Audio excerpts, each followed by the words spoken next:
आप सभी भाई बहनों को सिस्टर तरफ से जैमसी की मेरे प्रिय एक बार फिर से हम आपके बीच में परमेश्वर के कुछ सुंदर वचनों को लेकर आए हैं जो आप लोगों के जीवन में आशीष का कारण ठहरेगी। तो मेरे प्रियो अपनी अपनी बाइबल को खोलेंगे और हमारे साथ परमेश्वर के वचनों में से देखेंगे। भजन संहिता उसका 34 अध्याय उसके 5वें पद में परमेश्वर का वचन क्या कहता है। जिन्होंने उसकी ओर दृष्टि की, जिन्होंने उसकी ओर दृष्टि की, उन्होंने ज्योति पाई, उन्होंने ज्योति पाई, और उनका मुंह कभी काला न होने पाया। तो मेरे प्रियो, आज हम यहाँ पर वचन में देखते हैं कि परमेश्वर का वचन क्या कहता है कि जिन्होंने उसकी ओर दृष्टि की। किसकी ओर दृष्टि की? परमेश्वर की ओर। मेरे प्रियो, जिन्हों का मतलब उसमें कोई भी हो, चाहे किसी भी धर्म का हो, किसी भी जाति का हो, काला हो, गोरा हो, जो मर्जी हो, चाहे कोई भी जाति, मनुष्य जाति में से जो मनुष्य परमेश्वर की ओर ताकता है, निहारता है, बाइबल कहता है वह ज्योति पा चुका है। मेरे प्रियो, वह ज्योति, क्योंकि बाइबल कहता है जगत की ज्योति मैं हूँ और जो मेरे पास आता है वो अंधेरे में नहीं रहता है। तो मेरे प्रियो, जगत की ज्योति प्रभु यीशु मसीह है। परमेश्वर का वचन कहता है जो भी कोई उसकी ओर ताकेगा, उसको निहारेगा, उसके जीवन में भी ज्योति आ जाएगी और उसका मुंह कभी काला नहीं होने पाएगा। वो क्यों? क्योंकि मेरे प्रियो, वो परमेश्वर की ओर आस लगाए हैं, प्रभु की ओर ताक रहे हैं, प्रभु को निहार रहे हैं। तो मेरे प्रियो, हम बाइबल में देखते हैं किस तरीके से परमेश्वर हमें कह रहा है कि तुम्हारे चेहरे पे कभी भी काली नहीं होगी, तुम कभी शर्मिंदा नहीं होगे, तुम्हारी कभी बदनामी नहीं हो पाएगी, तुम्हारी कभी बेइज्जती नहीं होगी, तुम्हें समाज में इज्जत मिलेगा, सम्मान मिलेगा, जो तुम मेरी ओर देखेगा। तेरे बड़े से बड़े हर काम हल हो जाएंगे, क्योंकि परमेश्वर की ओर ताकने से परमेश्वर में लज्जित होने नहीं देगा। तो मेरे प्रियो, सचमुच में परमेश्वर का वचन हमें सिखा रहा है कि तुम मेरी ओर देखेगा तो ज्योति को पाएगा, तेरा मुंह कभी काला। हाँ मेरे प्रियो, हो सकता हमारा रंग काला हो या हमारा नाम काला रखा गया हो, लेकिन हम शर्मिंदा नहीं होंगे, हम लज्जित नहीं होंगे। जो प्रभु की ओर ताकते हैं और प्रभु उसको ताकता है, उसके अंदर ज्योति आ जाती है, एक बड़ी गवाही आती है। मेरे प्रियो, हम बाइबल के अंदर ऐसे कुछ लोगों के बारे में देखते हैं कि जो इन्होंने परमेश्वर को दृष्टि की तो परमेश्वर ने उन्हें लज्जित होने से बचा लिया। तो मेरे प्रियो, हम दृष्टांत में आपको बताएंगे, जैसे कि हम दानियल नबी की किताब जब पढ़ते हैं, दानियल नबी जो बाइबल किंग है, उसके बारे में हम क्या देखते हैं। जब दानियल नबी अपने परिवार में रहता था, अपने माता पिता के साथ रहता था, फैमिली में रहता था और उसको परमेश्वर का ज्ञान था, परमेश्वर के बारे में वो जानता था और प्रार्थना करता था, परमेश्वर के वचन से चलता था और दानियल के माता पिता उसको अच्छा संस्कार दिए हुए थे।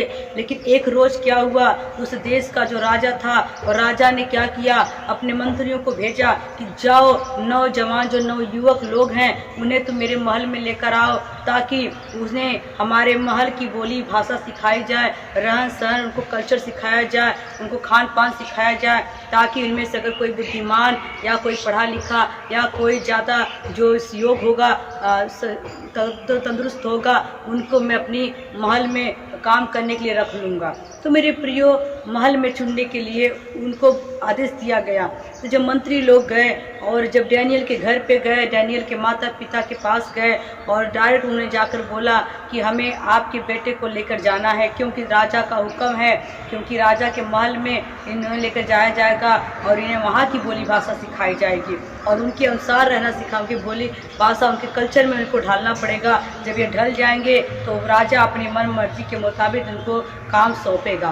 तो मेरे प्रियो, जब मंत्री लोग उन्हें पकड़ के लेके जाने लगे तो जो दानियल नबी था उसकी माँ भी रोई, पिता भी रोया, परिवार रोया कि हमारा बेटा जो हमने पैदा किया, जो इस्राएलियों का परमेश्वर को मानने वाला, यहोवा परमेश्वर को मानने वाला, परमेश्वर का डर मानने वाला बेटा है, अब लोग उसे लेके जा रहे हैं, राजा के कब्जे में जा रहा है, राजा के जिंदगी में जा रहा है, गुलाम बनने जा रहा है। हो सकता है कि मेरा बेटा जा रहा है तो हम अपने परमेश्वर के विरुद्ध हो जाए या परमेश्वर से दूर हो जाए, तो परमेश्वर कलाम से दूर हो जाएगा तो हमारा बेटा परमेश्वर से दूर होगा, हमसे भी दूर होगा, तो हम कैसे रहेंगे। तो मेरे प्रियो, उसके पिता ने उसे तोड़कर पकड़ा और उनसे आज्ञा दिया कि मेरे बेटे को कुछ पल के लिए हमारे साथ भेज दो, थोड़ा सा हम उनसे कुछ बात करना चाहते हैं, क्योंकि हमारे बेटा हमसे दूर जा रहा। फिर उसको बेटे को बुलाया और अंदर जा कर के परमेश्वर का वचन अपने बेटे डैनियल के हाथ में दिया कि इस वचन को तू लेके जाओ बेटा, ये तुम्हारी रक्षा करेगी। तुम महल में तो जा रहे हो, राजा के जिंदगी में जा रहे हो, राजा के कब्जे में जा रहे हो, लेकिन उस बंधन के अंदर, उस अधिकार के अंदर, उस राजा की गुलामी के अंदर अगर कुछ है जो तुम्हें बचाएगा, वो परमेश्वर का वचन है। तुम इसको देखते रहना, निहारते रहना, परमेश्वर के विरुद्ध मत होना, प्रार्थना में लगे रहना। अगर तुम परमेश्वर को देखोगे, परमेश्वर को ताकोगे, तुम्हें कभी लज्जित नहीं होना पड़ेगा और परमेश्वर तुम्हें हमेशा बचाएगा, तुम्हारे अंदर ज्योति डालेगा। तो मेरे प्रियो, यहाँ पर जब डैनियल के पिता ने उसे परमेश्वर का वचन दिया और बताया कि तुम इसे लेकर अपने साथ जाना, इसको कभी भी अनदेखा मत करना, इसकी कदर करना, क्योंकि बाइबल कहता है तुम मुझ में बने रहो, मेरी बातें तुम में बनी रहे, तो तुम जो मांगोगे तुम्हारे लिए वो हो जाएगा। तो उसके पिता ने परमेश्वर का वचन उसे दिया और जब उसने वचन दिया तो उसने निर्णय किया कि तू इसकी आज्ञा को मानते रहना, इसके वचन से दाएं बाएं नहीं चलना। चाहे तू कहीं भी चला जा, तू जा रहा है संसारिक लोगों में या महल में जा रहा है, उनके पीछे रहना पर उनके जैसे काम मत करना। तो मेरे प्रियो, जब डैनियल नबी परमेश्वर के आज्ञा को लेकर के अपने पिता के कहे अनुसार जब उस महल के अंदर एंट्री किया, तो बाइबल बताता है कि जब डैनियल नबी को लोगों ने महल में लेकर आए और जैसे ही राजा का महल जहाँ से स्टार्ट होता है और अंदर घुसे, वैसे ही उस महल का दरवाज़ा बंद कर दिया गया, ताकि इसमें जो लोग आ गए हैं वो राजा की इच्छा अनुसार चलें, कोई अपनी मर्जी से भाग ना जाए, कोई निकल ना जाए, और उसका दरवाज़ा बंद कर दिया गया। तो डैनियल ने, देखो मेरे प्रियो, जब परमेश्वर का वचन लेकर वो चला, प्रभु को अपने साथ लेकर चला, तो मेरे प्रियो, पहली परीक्षा, एक तो अपने माँ बाप को छोड़कर, पूरे परिवार को छोड़कर अकेला गया था महल में, लेकिन जब वो अंदर गया अचानक दरवाज़ा बंद हो गया। डैनियल ने मुड़कर देखा, उसको लगा अब तो मैं अकेला हूँ, क्योंकि बाइबल कहता है मत डर मत घबरा, क्योंकि मैं तेरे साथ हूँ, इधर उधर मत ताक, मैं तेरा परमेश्वर हूँ, मैं तुझे अनाथ कभी नहीं छोड़ूंगा, अकेला नहीं छोड़ूंगा, मैं तेरे साथ रहूंगा, तेरे अपने छोड़ेंगे। लेकिन मेरे प्रियो, डैनियल जब अंदर एंट्री किया, उसने मन में सोचा कि अब तो मैं राजा की गुलामी में आ गया, अब तो यहाँ मेरा कोई नहीं है जिससे मैं अपनी दिल की बात कहूँगा, उससे सुनूंगा, मेरा तो कोई भी नहीं है।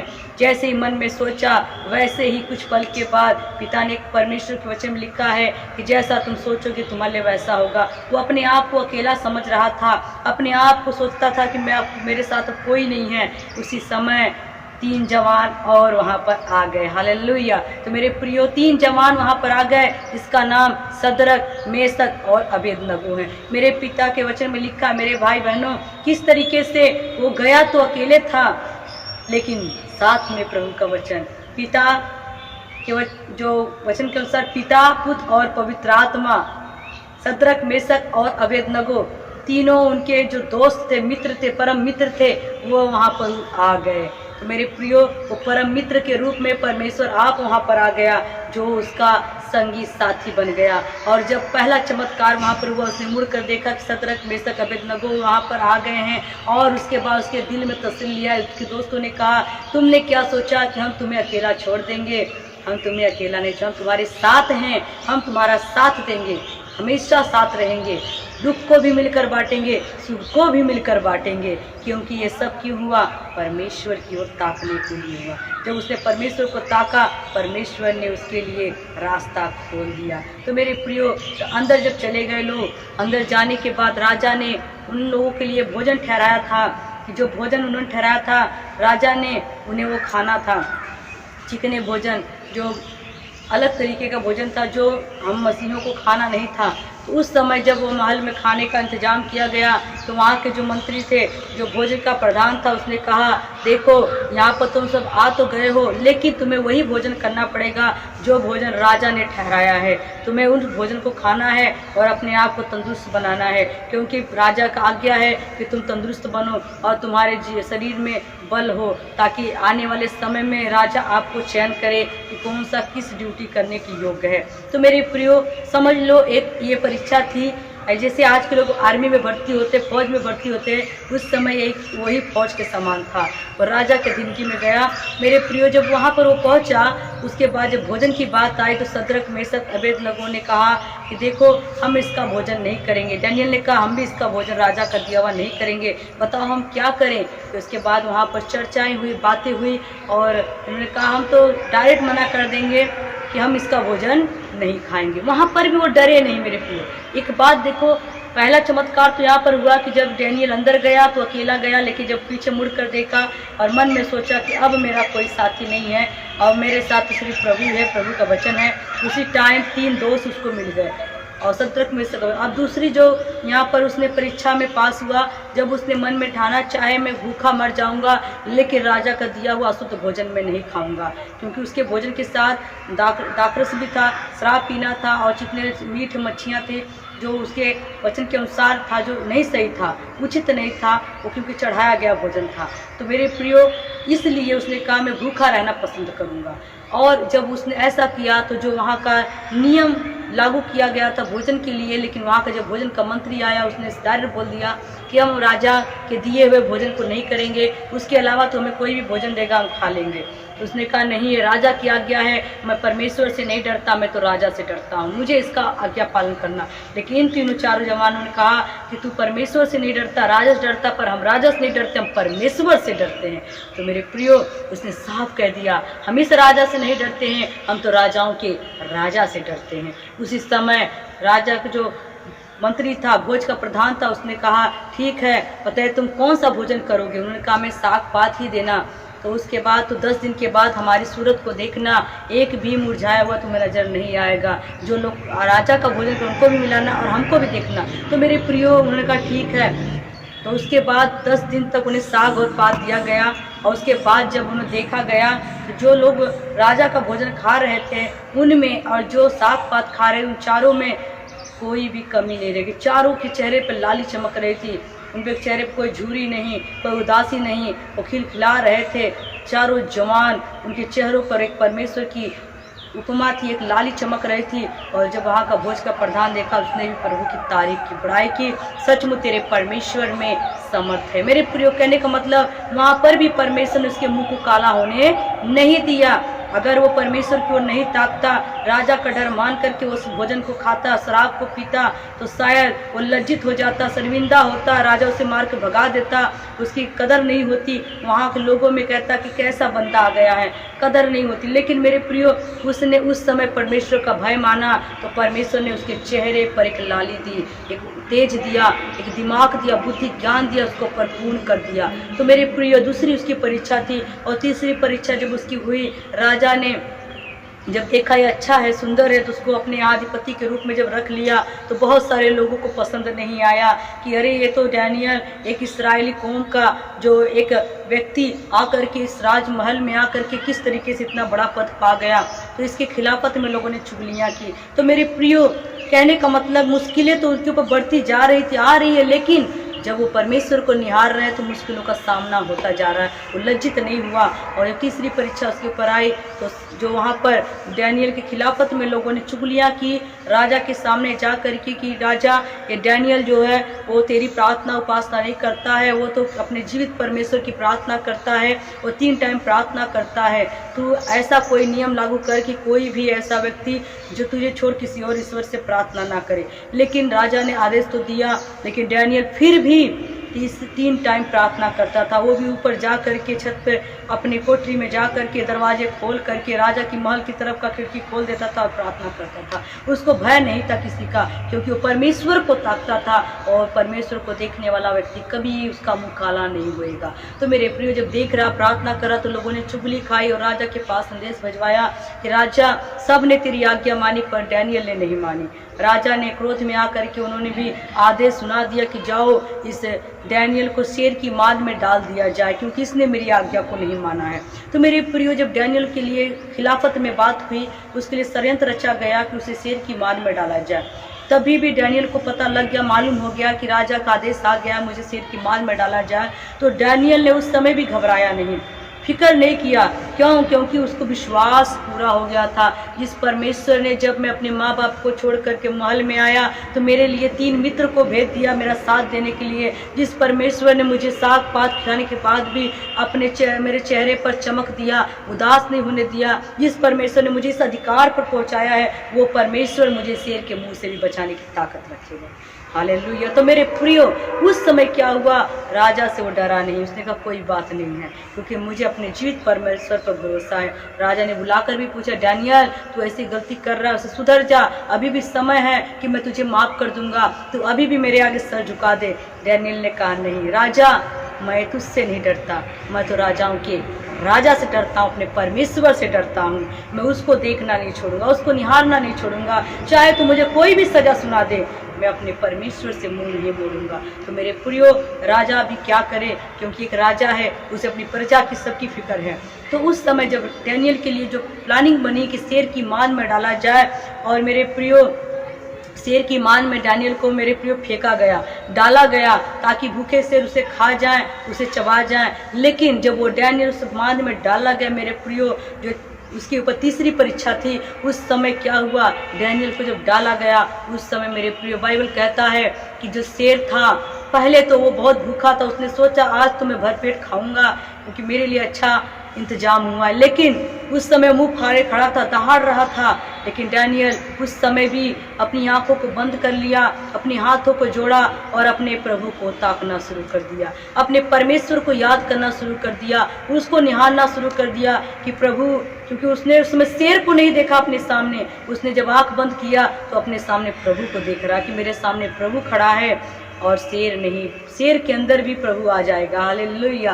तो मेरे प्रियो, जब वो आंखें बंद करके प्रार्थना की दशा में डैनियल अंदर आया और उसने घुटना टेक करके प्रार्थना करना शुरू कर दिया, हाथों को उठा करके वो अपने प्रभु को देखा, उसने शेर की ओर नहीं ताका, क्योंकि बाइबल कहता है कि जब तू मेरी ओर देखेगा तो ज्योति को पाएगा। जब वो प्रभु की ओर देखने लगा तो प्रभु की ज्योति उसके चेहरे पर चमकने लगी, लाली चमकने लगी। और शेर ने जब उसको ध्यान से देखा तो शेर को भी डैनियल के अंदर परमेश्वर नजर आ गया, प्रभु नजर आया। और शेर ने क्या किया, वो भी अपना सर झुकाकर प्रार्थना करने लगा कि हे प्रभु, मैं इतने दिनों से इस गुफा में था लेकिन मुझे कभी तेरा दर्शन नहीं हुआ।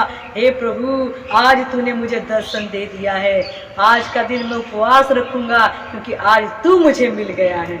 मेरे प्रियो, जानवरों को मनुष्य से ज़्यादा बुद्धि होती है, वो किसका कदर किस तरह करना वो जानते हैं। अब देखिए, एक जानवर भी परमेश्वर से प्रार्थना करने लगा, क्योंकि डैनियल के अंदर डैनियल नहीं बल्कि प्रभु नजर आ रहा था और प्रभु की ज्योति चमक रही थी।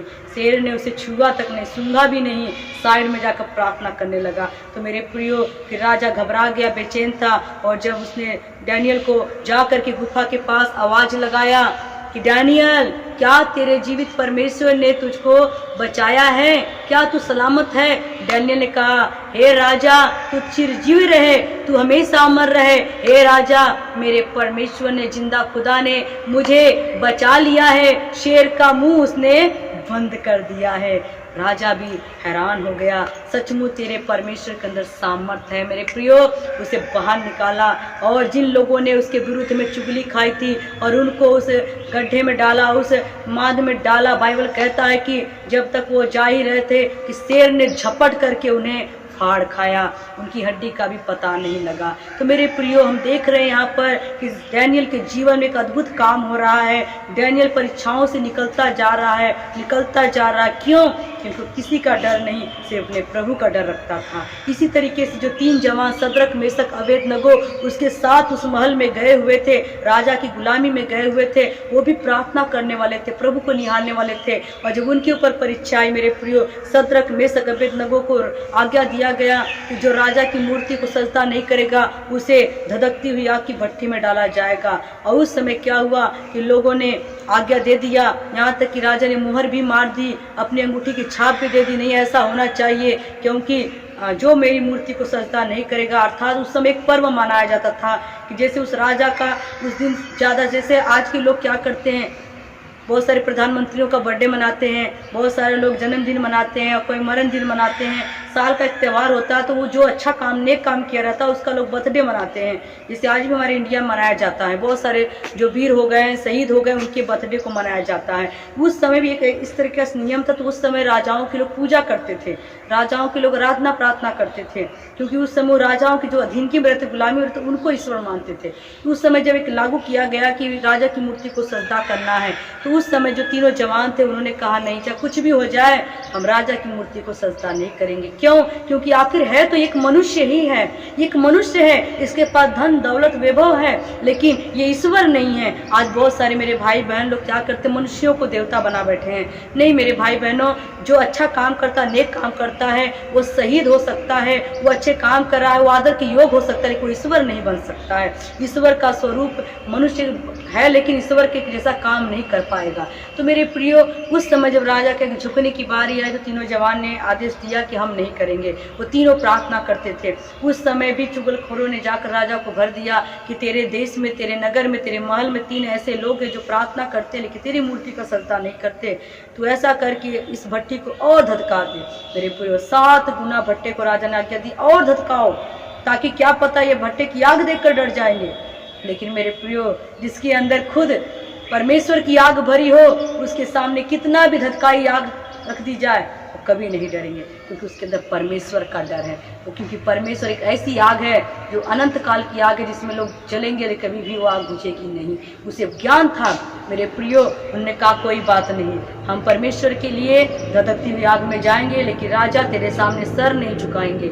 और उस समय तीनों जवानों को आग की भट्टी में डाला गया। तो मेरे प्रियो, जब तीनों जवान आग की भट्टी में डाले गए, उस समय भी राजा बेचैन हो गया। रात भर से नींद नहीं आ रही है।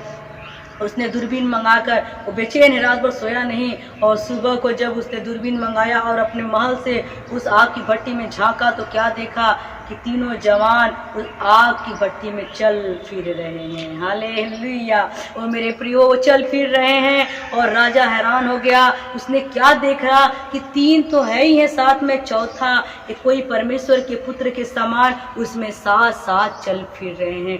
राजा हैरान हो गया, घबरा गया, बेचैन हो गया। अरे मैंने तो आग में 3 लोग को फेंका और ये चौथा कौन है जो परमेश्वर के पुत्र के समान इसमें चल और फिर रहा है। वो शोकित हो गया मेरे प्रियो, घबरा गया, डर गया। उसी समय राजा दौड़ कर गया और उन लोगों को बाहर निकलवाया। और उसके बाद जिन लोगों ने चुगली की थी उन्हें भी उस आग की भट्टी में डाला गया। मेरे प्रियो, जब 3 जवान बाहर आए तो उनके मोजे में भी जलने की बदबू नहीं, उनका बाल भी नहीं झुलसा था, उनको कुछ भी आँच तक नहीं आई। लेकिन जिन्होंने चुगली की, मुंह तक जाते जाते ही लौटों ने उन्हें जला दिया। उनका पता तक नहीं लगा। कहने का मतलब मेरे प्रियो, जो परमेश्वर की ओर ताकेगा वो कभी लज्जित नहीं होगा। जो प्रभु की ओर निहारेगा, प्रभु शर्मिंदा उन्हें नहीं देगा, उन्हें मौत के मुंह से बचाएगा और जिंदगी देगा। बहुत सारे ऐसे नबी हैं, बहुत सारे ऐसे पैगंबर हैं। मूसा के बारे में देखा जाए, एलिया के बारे में देखा जाए, एलीसा के बारे में देखा जाए, इब्राहिम के बारे में देखा जाए। क्योंकि समय कम होने के कारण मेरे प्रियो, मैं इस वचन को आपको शॉर्ट कर बता रही हूँ कि जिस तरह के एलिया ने पूरे दावे के साथ कई 400 पुजारी के सामने उसने दावा किया कि मेरा परमेश्वर मेरे बलिदान को चट करेगा। आप भी अपने परमेश्वर को याद करो, आपका बलिदान देखो कबूल करता है। लेकिन वो बहुत कुछ कोशिश किए पर उनका बलिदान उनका परमेश्वर चट नहीं किया। लेकिन एलिया ने जब हार गए तो उसने कहा आपके तुम वेदी बनाओ, पानी भरो, इसके ऊपर लकड़ियां रखो, उसके बाद तुम उसके अंदर जो है उस जानवर को रखो। और उसने हाथ उठाया, प्रार्थना किया, उसी समय उसका बलिदान प्रभु ने चट कर लिया, कबूल कर लिया।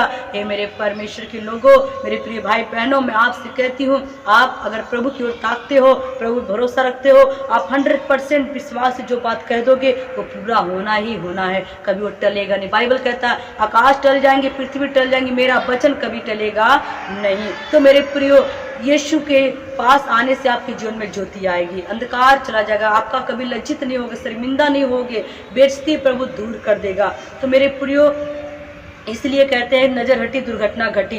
जैसे हम सफर में चलते, रास्ते में चलते, गाड़ी चला रहे हैं, अगर गाड़ी चलाते समय हमारा ध्यान साइड में हो गया, दाएं बाएं हो गया, तो हम क्या हो जाएंगे, एक्सीडेंट हो जाएगा, खतरे में पड़ जाएंगे, उसी पर हमारे सकल सूरत का रंग ही बिगड़ जाएगा। इसलिए रास्ते चलो, हमारी ज़िंदगी एक सफ़र है, इस सफ़र में हमें सामने देखना, निशाने की ओर देखना, दौड़ना है मेरे प्रियो, ताकि हमें लज्जित ना होना पड़े, शर्मिंदा ना होना पड़े। तो मेरे प्रियो, इसलिए हम आपसे कह रहे हैं कि अपने जीवन को आप सही से इस्तेमाल करें, सही तरीके। क्योंकि यहोशू की जब पुस्तक हम पढ़ते हैं, यहोशू की किताब में भी लिखा हुआ कि परमेश्वर ने मूसा के साथ जैसे काम किया, तो यहोशू को जब बुलाया सेवा में, उसने कहा देख मैं अपने दास मूसा के साथ बात करता था, मूसा के साथ साथ चलता था, मूसा के साथ काम किया, वैसे ही मैं तेरे भी साथ रहूँगा। लेकिन तू मेरे वचन से दाएँ और बाएँ मुड़कर मत देखना, मैं तुझे सेवा के लिए चुन रहा हूँ। तो मेरे प्रियो, आज हम भी यहोशू हैं, हम भी डैनियल हैं, हम भी क्या नाम है मूसा हैं, हम लोग भी मेरे प्रियो आज दाऊद की तरह हैं। आज हम भी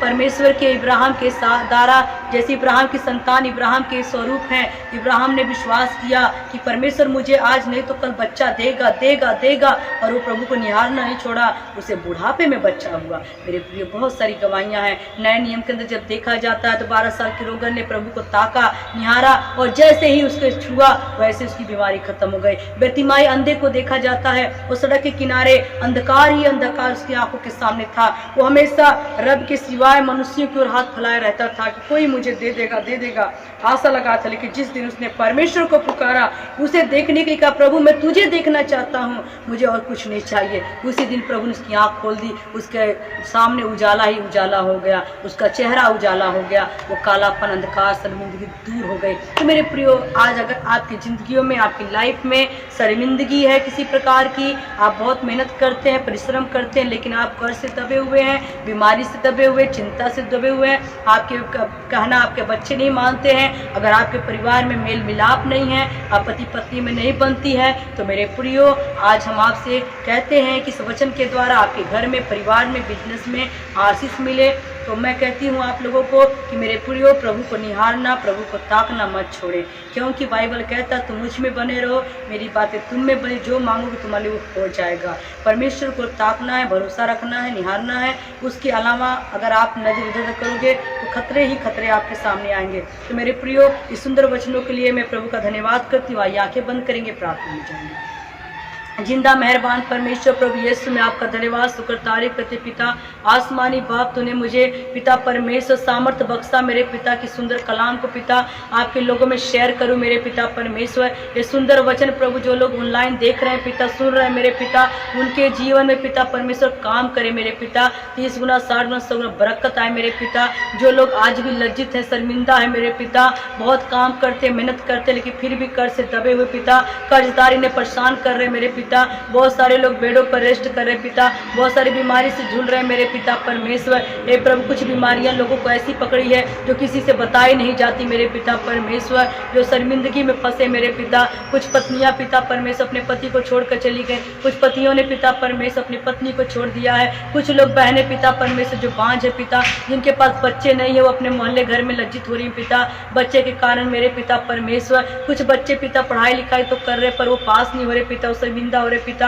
हे प्रभु जी, जो जानता मेरे पिता परमेश्वर, आज मेरे खुदा मेरी प्रार्थना है पिता, जो आपकी ओर ताकेगा, निहारेगा प्रभु जी, वो लज्जित नहीं होएगा बल्कि उजाला पाएगा, ज्योति पाएगा प्रभु जी, उसके जीवन में अंधकार चला जाएगा पिता। हे परमेश्वर, हमारा भरोसा मनुष्य पे नहीं बल्कि आप पर है मेरे पिता परमेश्वर। धन्यवाद करते शुक्र तारीख उनकी जिंदगी में काम कर मेरे पिता, शर्मिंदगी को दूर कर मेरे पिता परमेश्वर। आज का वचन हर जिंदगी में काम करे पिता, तेरी महिमा तेरी बड़ाई करती। प्रार्थना को सुन लिया प्रभु यीशु मसीह नासरी के नाम से मांग लेते हैं, आमीन। आप सभी को चैन से की।